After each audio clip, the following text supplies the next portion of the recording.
they are corrupt, they have done abominable works, there is none that doeth good. Proverbs chapter 4 verse 5, get wisdom, get understanding, forget it not, neither decline from the words of my mouth. Godly Christians, godless Christians, or gadget Christians. Father God in heaven, we believe you with your power, with your anointing, with your spiritual blessings to all of us. Salamat Panginoon, pinalaya mo kami sa umagang ito. Salamat, patuloy kang kumilos sa bawat isa. Thank you Lord for your anointing in Jesus' name.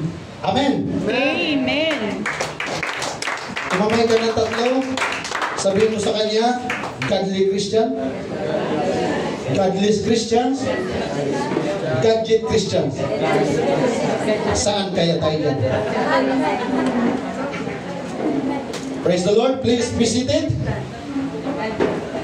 Tayo po ay naniniwala na ang Diyos ay tumutugon sa atin pong mga dalangin.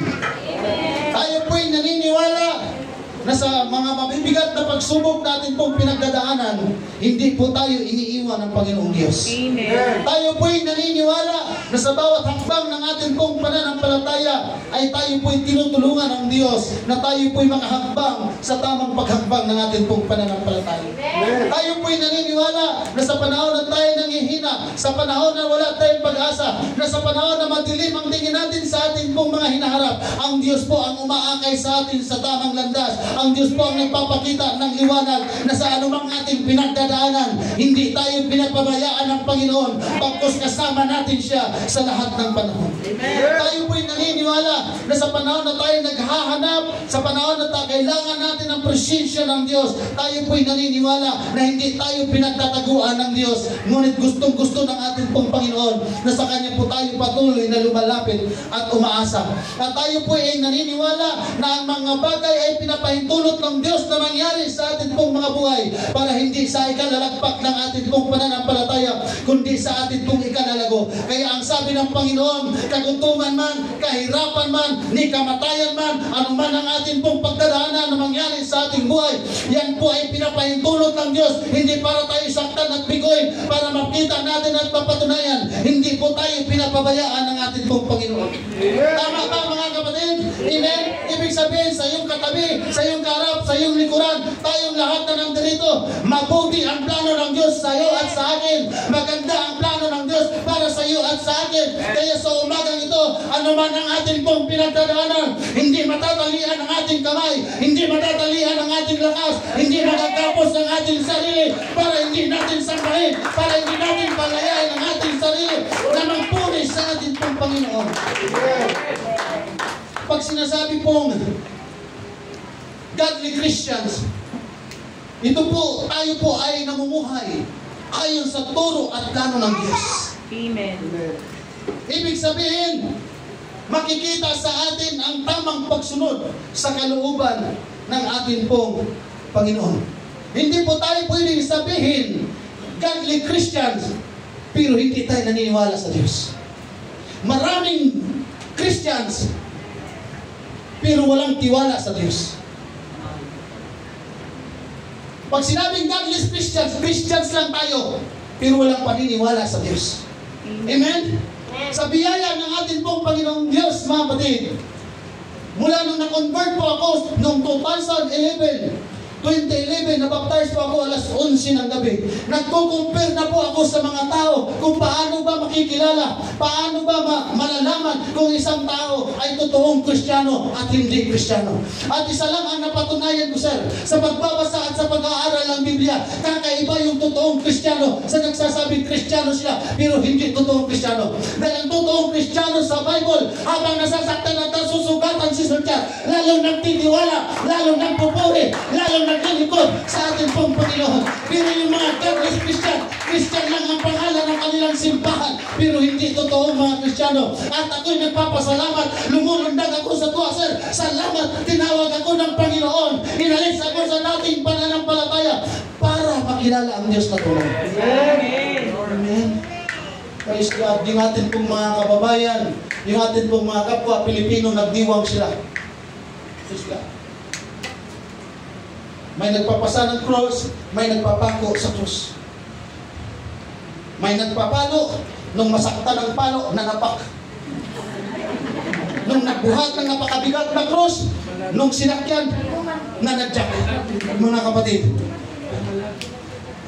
nung niligtas tayo, sabi ng Bible, kapag niligtas ka na at ligtas na tayo sa paglilingkod sa Panginoon, ayaw ng Diyos na makita niya tayo na nahihirapan. Ayaw ng Diyos na nakikita niya tayo nasasaktan. Ang gusto ng Diyos, nung niligtas na tayo ng ating pong Panginoon, huwag na nating pahirapan ng ating pong mga sarili, kundi ang gusto ng ating pong Panginoon, ang maglagak tayo ng tiwala sa Kanya. Amen. Amen. Paano naman yung gadget generation?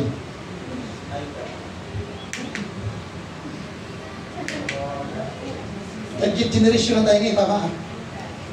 So mabigat na labanan ito. Engineer Dong.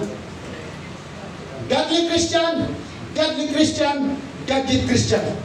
Mabigat na labanan niya. Amen? Pero ang taong may Holy Ghost, sir, ang taong yung buhay inaalay na sa atin pong Panginoon, hindi na yan pwedeng magiging godless Christian. Hindi na yan pwedeng magiging gadget Christian. Oo, may gadget tayo, pero hindi hadlang yan para magpuri, sumamba, at maglingkod sa atin pong Panginoon. Ang technology natin, ang gadget natin, nagagamit na sa tama. Dati, napapabayaan ang atin pong mga sarili, pero ngayon hindi niya. Bakit? Ang totoong Kristiyano, sa John chapter 4:24, hindi godless, hindi gadget, kundi godly Christians. Amen. Sabi mo sa iyong katabi, ikaw ba yun? Godly Christian tayo? Palagpakan natin ang Panginoon. Purihin natin ang ating pong Panginoon. Amen! Praise the Lord! Praise the Lord! Hallelujah! Nararamdaman ko mga kapatid ang kabutihan ng ating dakilang Diyos. Amen! Dati, nung nanonood ako at nakikinig, dumadalo sa gawain ng Panginoon, Sister Jan, tuwang-tuwa ako sa mga pastor na parang hindi pa nagpapatawa, pero natatawa ka na. Oo. Kung ito yung pastor na hinahanap ko, yung parang pakiramdam ako na, sige, aabangan ako dahil tatawa ako. Dahil mayroon pong mga ngaral, mga kapatid, pag umpisa ng tawa, magtatapos sa tawa, puro tawa. Hanggang sa pag-uwian, puro tawa. Yes, hinahanap-hanap ko yun. Nung binabalik-balikan ko, dumating yung time na hanap-hanap ko yung preacher na tawa ka ng tawa, ay wala. Ang preacher naman yung iyak na iyak. Yung parang nakikita ng preacher yung kung ano ang ipalo sa'yo. So, yung bang preacher na parang hindi ka nang hinahambalos. Yung binabalya ka ng salita ng ating pong Panginoon. Kaya sa Sunday School kanina, nagtanong ako mga kapatid, kung anong gusto natin, lugaw ba at saka buto-buto. Pag sinabi na yung buto-buto, ihanda na natin ang ating mga sarili. Kasama ako, dahil masakit talaga ang salita ng ating pong Panginoon. Pero pag natapos na yung sakit na yan, masaya ka na. Amen. Tama? Ang sugat kapag kinamot, masakit. Walang tao may sugat kapag kinamot mo, ay, ang ganda, ang saya, nakikiliti ako. Pag lahat ng tao na susugatan, kapag tinatahi, kapag ginagamot, nasasaktan, pag nilalagyan ng alcohol, pag nilalagyan ng kalamansi, aray ko, wag, tama na. Pero kailangan tahihin, pero kailangan gamutin para gumaling. Ganun ang salita ng ating pong Panginoon. Pag alam niya na may sugat tayo, pag alam niya na malala ang ating sakit, kahit masasaktan tayo, pagkagalingin at pagkagalingin tayo ng ating pong dakilang Diyos. Ang salita ng Diyos, hindi para tayo saktan, kundi tayo ay para pagalingin. Anong dahilan bakit may mga hospital, mga kapatid? Anong dahilan bakit may mga hospital?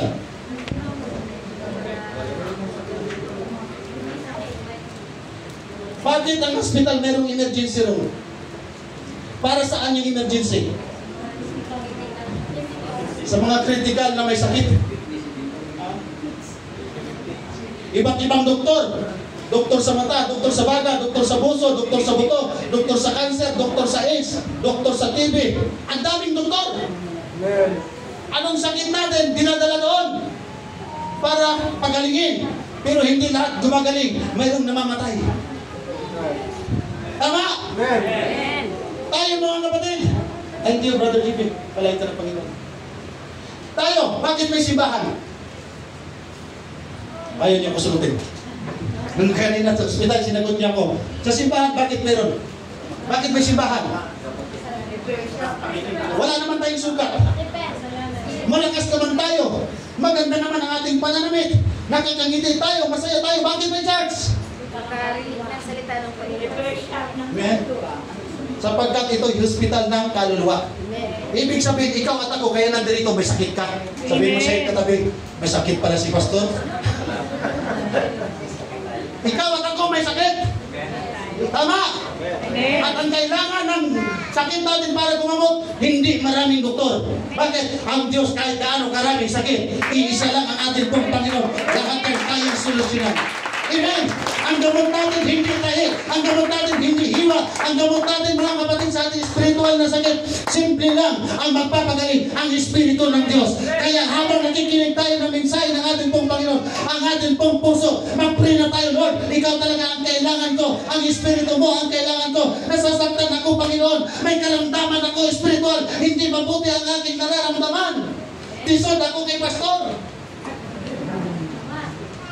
Mahirap pag natisod sa pastor. Mahirap pag natisod sa kapwa-kapatiran. Pero tingnan natin ang ating pong Panginoon. Kaya pala sinasabi ng Bible, sir, look unto Jesus, the finisher of our faith. Kasi pag hindi tayo makatingin sa Kanya, nilalaglag tayo, mga kapatid. Sinusubong ang ating mga pananampalataya. Niyayanig ang ating pananampalataya. Sinasaktan tayo.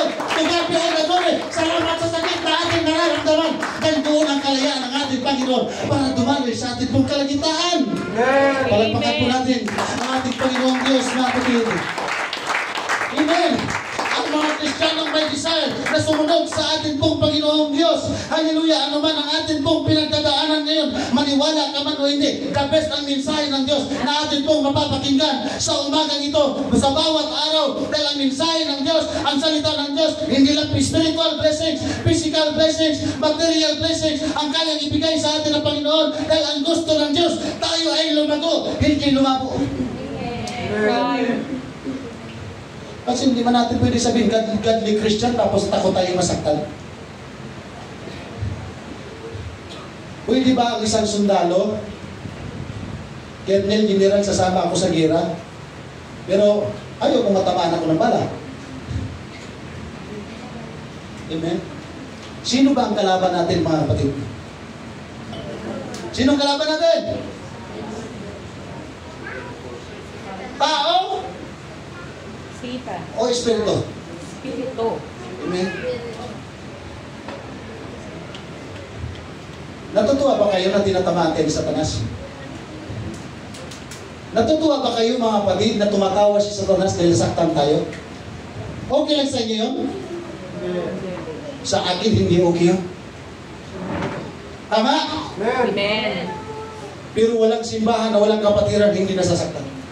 Walang simbahan na walang membro, hindi nahihirapan. Walang simbahan na hindi dumadaan sa persecutions. Right. Material, physical persecutions, maging spiritual persecutions. Pero sa umagang ito, mga kapatid, hindi natin itataas ang ating sarili. Hindi natin dinadala ang ating anong mayroon man tayo. Pero ang daladala natin kung sino si Kristo sa buhay natin. Nandirito siya para tayo pagalingin. Nandirito siya para tayo tulungan. Nandirito siya, mga kapatid, hindi para tayo pahinain. Nandirito siya para i-encourage tayo. Sabihin mo sa iyong katabi, tao ka. Tao ka, nasasaktan ka. Amen. Pero huwag natin pahintulutan na pagtatawanan tayo ng kaaway. Bagkos sa umagang ito, mag-rejoice tayo, magpuli tayo, kasama ng mga anghel. Ipakita natin kay Satanas, pwede tayong masugatan, pwede tayong matamaan, pero sa Diyos pa rin tayo lalapit, sa Diyos pa rin tayo magtitiwala, sa Diyos pa rin tayo lalapit. Amen. Amen. Praise God. Pag godless generation, godly generation, hindi na po yan kalugod-lugod sa Panginoon. Hindi po tayo pinagbabawalan na magkaroon ng gadget. Pero huwag nating hayaan na ang gadget ang aalipin sa atin. Amen. Gamitin natin ang ating mga gadgets to glorify the name of the Lord. Marami pong mga godless Christians. Ano yung godless Christians, Pastor? Wala namang emergency dahilan, wala namang mabigat na dahilan, pero wala sa gawain ng Panginoon. Nung nasa gawain kami ng mga tatay, mayroon tayong mga kababayan, nag-i-station of the cross. Mula umaga hanggang hapon. Grabe sila. Ang init yan. Pagdaan doon sa may cross, basta nag-pray. Continue. May dami yung busy sister dyan, gawain. Pahirapan na sa parking. Pag yung busy ka, makakapasok ka, makakaparking ka. Mayroong hindi yung busy doon. Para makaparking siya, nagpanggap na yung busy. Sabi niya sa gwardiya. Sabi ng gwardiya, tinanong ng gwardiya, yung busy ka ba? Ako, yung busy ako. Bakit pumunta ka sa loob? Para pag yung busy, nagawa niya yung busy. Tinumumay ka, doktor. Ay, doktor, yung gwardiya. Ay, salamat Panginoon. Hallelujah. Sabi ni gwardiya, hindi ka pwede pumasok. Hindi ka pala yung busy. Oo. Kwantuan na sana siya, kaya nakapasok. Kaso, nag-sign of the cross man, hindi ka pala yung busy. Mas bawal ka pumasok. Ang punto doon, mga kapatid, nakapakahirap yun. Mula umaga, nag-i-station of the cross ka. Tapos nagbibisya, kasi ilang simbahan yun, Brother Jess? Mga malalaki, magkatabi-tabi. Pagkatapos, nila doon, lipat naman sa isang simbahan. Ay, grabe. Ito yung maganda makita sa UPC. Kaya tama yung sinabi ni Sister Chat eh. Hindi tayo bounded sa program ng church. Kaya kung mayroon mong abutin tayo dito ng alas 3 ng hapon, walang magreklamo. Kasi yung sila nga, mula umaga, nainitan hanggang hapon, di nakaupo, nakatayo. Amen. Sige nga sila, tayo pa kaya? Kaya pala tayo binigyan ng aircon sa sabi ng ating pong Panginoon. Dahil wala nang magre-reklamo, uwi na tayo kasi mainit. Amen? Nakapila nakaabang. Oh. Ay, grabe nakaabang. Sabi ko, grabe naman yung simbahan. Sobrang laki na. Pero hindi na magkasya sa loob. Yung iba nakatayo. May lubid. Nag-antay na makabukas. Mayroon po bang nagmamadali dito? Ay, salamat, wala. Pag may nagutom po, lapit lang kayo kay Pastora Jim. Para dalhin po kayo sa kusina. Bakit mga kapatid? Amen? Sulitin po natin ang araw na ito dahil ikaw at ako pinalaya ng ating pong Panginoon. Inalis na tayo ng Panginoon doon sa mga bagay na hindi kalugod-lugod sa ating pong Panginoon Diyos. Amen. Wow. Praise God. My friend, hawa isang araw, may nakapila dyan. Tapos nag-service. Ayaw pala, sir. Brother Jim, ayaw pala, sir. Pastor na pala. Brother Ron, ayaw pala ba? Pwede naman eh. Amen. Kung wala tayong paninibaga, kung bigyan tayo ng malaking simbahan ng Panginoon, mag-service mo na umaga. Amen. Diba? Baka nag-isip ka, sir, drummer ka lang. Pero evangelist ka pala. Alas 11, alas 9, hanggang alas 10. Diba? Nakatagal sila mga kapatid na walang palakpakan, walang hiyawan.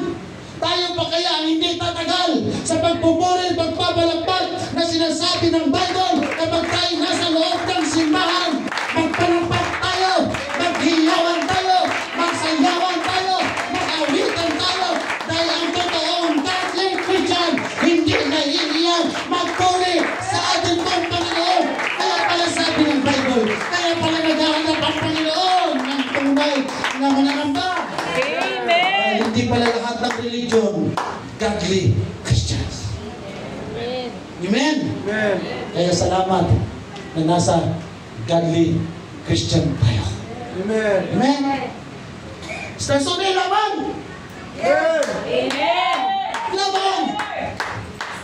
The thirst of our faith.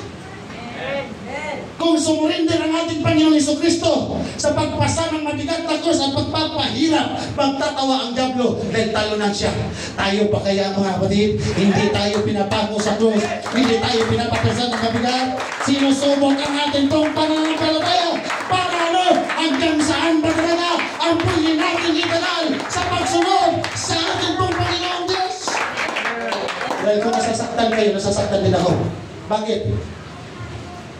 Bakit? Dahil nandito tayo sa lupa. Amen. Kaya pala, nililigtas tayo ng ating pong Panginoon para hindi na tayo masaktan doon. Amen. Sa ating pong mga kapatid ng mga bayani, na nagdala ng mga kaluluwa, ng mga visitors. Praise the Lord. Huwag po kayong magtaka kung nag-iiyakan, naglulundagan, nagsasayawan. Nasa Bible po. Kaya nga sabi ni King David, kaya sabi ng asawa ni King David, yung anak ni Haring Saul, itong asawa ko, baliw. Kasi nagsasayaw siya sa Panginoon. Amen? Amen. Amen.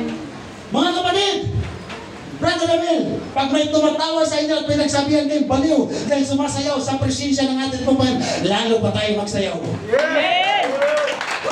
Lalo pa tayo magpuri.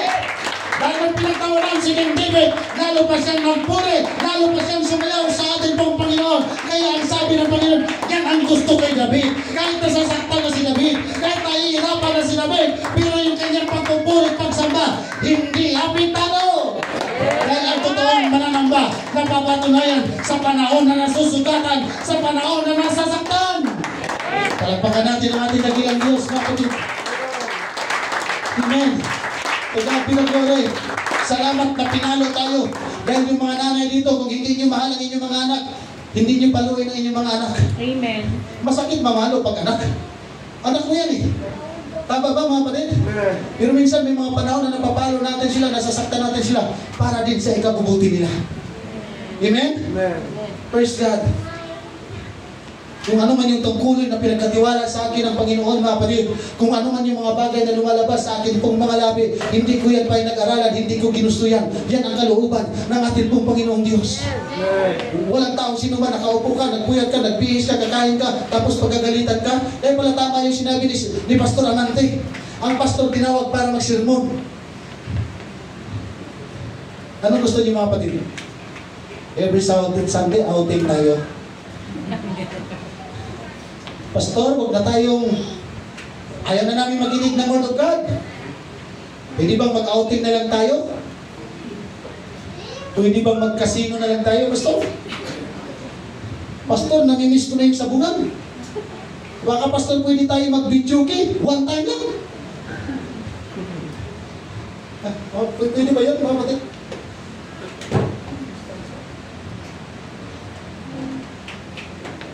Wala kasi kami lakas ng loob na magyaya. Sige, Pastor, ikaw kaya magyaya sa amin. Namimiss ko na yung red horse, Pastor. Namimiss ko na yung lakas. Tama, Pastor.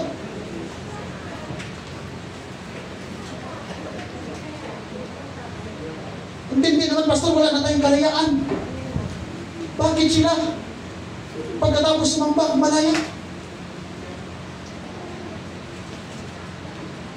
Pastor, bakit hindi ba? Pagkatapos ng Simana Santa, bakit pwede sila? Bakit hindi tayo pwede? Yung iba nagpapasa, nagpapago ng krus, pagkatapos dyan, nag-inom, nagtungit, nagsunan. Tayo, Pastor, bakit hindi pwede? Bakit hindi pwede? Kasi godly Christian ka na. Amen. Right. Pwede lang yun sa godless Christian. Anong gusto natin? Ang may kalayaan o pinagbabawalan sa mga bagay na ikakabahaman natin? Bakit ang Israel na-captives ng Babylonia? 568 BC bago nagkataong-taong Panginoong Jesucristo. Bakit pinahintulot ng Diyos ang bayan ng Babylonia ay makulong? Mabihan. Dahil sa pagsuway nila sa utos ng Diyos. Alam niyo po ba kung sinong tao ang pinakamayroong rebellious spirit? Yung bayang Israel?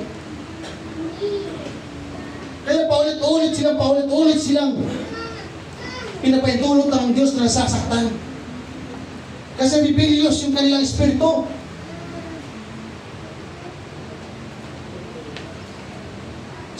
ginagawa yon kay Lucifer. At yan po ang trabaho ni Lucifer ngayon. To attack inside the church for what? To corrupt our faith. Amen. Amen? Amen. Right. Alam niyo po ba mga kapatid, nararamdaman ng isang pastor kapag ang kapatiran at membro mayroon ng rebellious na espiritu?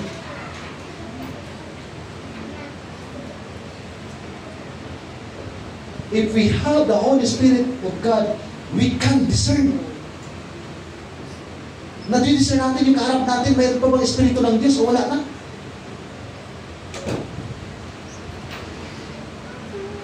If we are revealing the Word of God, mayroon na tayong rebellious espiritu, hindi na tayo pag-aari ng Diyos niyan. Kaya yung bayan ni Israel, lagi silang naging masuwayin, naging rebellious spirit sila sa harapan ng ating pong Panginoon. Imbis yung mga bagay na hindi sila naghirap sila. May panganib po pag hindi maayos ang ating pong espiritu. Amen.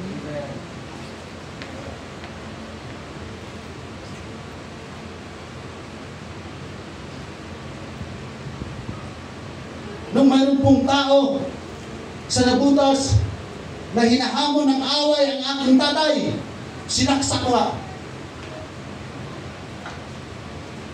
Bakit mayroon siyang rebellious spirit? Bakit? Anong ginagawa niya? Ang hirap manghuli ng isda sa laot, ang hirap manghuli ng alimasag sa laot, ang hirap manghuli ng hipon sa laot. Pagdating, dadalhin lang sa tabi at pupulutanin.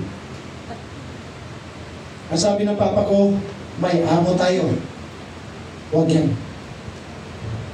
Pero ayaw niya. Dahil bata-bata siya ng Coast Guard, ang gusto niya masunod. Ayaw niya mag-submit sa authority. Ayaw niya sumunod sa kapitan. Dahil ang gusto niya. Nung hindi pumayag yung papa ko, galit siya. At pinagbantaan kami mag-ama. Pero dahil nasa mundo pa tayo mga kapatid, sa lahi namin hindi pwedeng pinagbabantaan. Kung patay-patay. Di mano, pag-uwi ni Papa, binalikan ko siya. Kung saan siya nakapwesto, talagang sinaksak ko siya mga kapatid. Salamat, di siya namatay. Inikili ang tama niya. Yan pala pag at least Christian ka. Ang hirap pala na may religion ka pero wala kang totoong relasyon sa Diyos. Right. Dahil wala kang pakialam kung makapatay ka, wala kang pakialam kung makasakit ka. Ngayon ko po na-realize mga kapatid, ngayon ko po na-realize yung malaking kaibahan ng godly Christian sa godless Christians. Dahil kung hindi po kami pinalaya ng ating pong Panginoon, kung wala ako sa hukay, Sister Chat, nasa kulungan ako. Dahil 9 years old pataas, sir, pabalik-balik na ako, labas-pasok na ako sa kulungan. Mula pagkabata, maraming beses nang nakaranas kami ng pananakot, paninindak sa amin pong mga buhay. Totoo pala yung sinasabi ng pelikula, huwag mong ubusin ang bait ng isang tao dahil pag naubos pala, delikado ka. Kaya pala salamat na ang Espiritu ng Diyos gustong mag-dwell sa atin, Sister Chat. Bakit? Nauubos ang ating bait at kapag nauubos ang ating bait, nakagagawa tayo ng masama. Tama, Brother Abel? But to God be all the glory. Ngayon, hindi na mga kapatid. Amen. Bakit pinagsak ng Panginoon si Lucifer? Dahil ayaw niyang sumunod sa Panginoon. Kumukontra siya. Nangyayari ba yan sa church? Nangyayari yan sa church. Paano nangyayari sa church? Pag may sinabi si pastor, tapos kinuntra si pastor, ayaw sumunod. Ganon yan mga kapatid. Mayroon bang kulang sa langit? Bakit nagrebelde si Satanas? Kumpleto ang langit. Bakit siya nagrebelde? Kasi gusto niya ang Diyos sumunod sa kanya. Mali. Tama ba mga kapatid? Amen. Yes. Kung kayo man ay sumusunod sa akin, may sinusunod din akong authority. May tingin ako na tama ako. May gusto kong gawin na sa tingin ko tama ako. Pero pag ayaw ng authority, hindi ako nagre-reklamo mga kapatid. Pag sinabing hindi pwede, pag sinabing bawal, bawal. I need to submit the authority. Kasi po pag hindi tayo nagpapasakop mga kapatid at hindi tayo marunong mag-submit, maniwala man kayo sa hindi, ang tingin natin, marunong patay sa leader natin. Tandaan po natin ito, hanggat hindi tayo nilalagay sa posisyon ng ating pong Panginoon, we need to submit our leaders. Amen? Ayos. Patawad po, Sister Chat. Brother Jess. Sila po ay mga profesional at pwede magturo sa likod ng pulpito. Baka yung naabot nila mga kapatid, yung narating ko is wala pa sa dulo ng kalingkingan nila.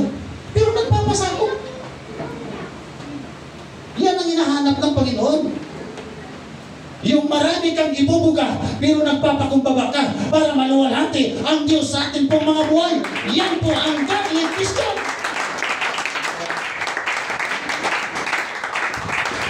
Amen. Pag sinabi ng Panginoon, we need to humble ourselves in the sight of the Lord. We need to humble. Amen. Dahil may panahon na akala natin tama tayo, pero iba ang Diyos. Kaya pala sabi ng Bible, ang pag-iisip ninyo ay hindi katulad ng pag-iisip ko. Amen.